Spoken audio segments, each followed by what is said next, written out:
আসসালামু আলাইকুম।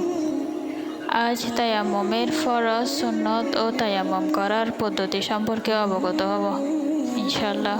তায়াম্মুমের ফরজ তিনটি, যথা: ১. নিয়ত করা, ২. মুখমণ্ডল মাসেহ করা, ৩.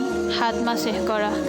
তায়াম্মুমের সুন্নত পাঁচটি, যথা: ১. শুরুতে বিসমিল্লাহ বলা, ২. প্রথমে মুখমণ্ডল ও পরে হাত মাসেহ করা, ৩. দুই হাতের তালু দিয়ে মাটির উপর হাত মারা, ৪. মাটিতে হাত মারার পর সেখানে ফু দেওয়া ও হাত ঝেড়ে দেওয়া, ৫. প্রথমে ডান হাত ও পরে বাম হাত মাসেহ করা।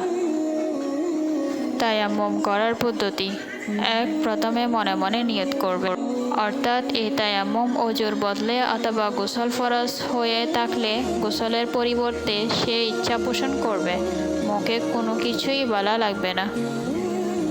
২.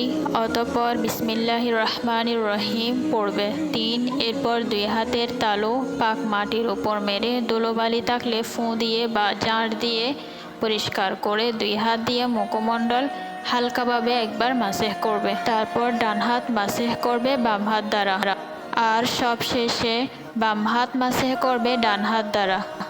তবে এর বিপরীতও জায়েজ। নিয়ম হলো এক হাতের তালু দিয়ে অপর হাতের পিঠ মাসেহ করবে, শুধুমাত্র কবজি পর্যন্ত, কনুই পর্যন্ত নেওয়ার প্রয়োজন নেই।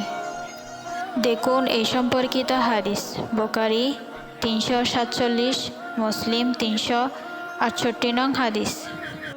উল্লেখ্য যে মুখ ও হাত মাসেহ করার জন্য মাটিতে হাত মারবে মাত্র একবার, মুখ মাসেহের জন্য একবার আর হাত মাসেহের জন্য আরেকবার, এভাবে দুইবার প্রয়োজন নেই। দুইবার হাত মারার হাদিসটি দুর্বল।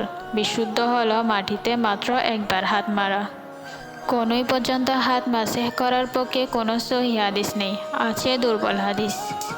কাজেই শুদ্ধ হলো শুধুমাত্র হাতের কবজি পর্যন্ত মাসেহ করা, যা সহিহ হাদিসগুলোতে এসেছে।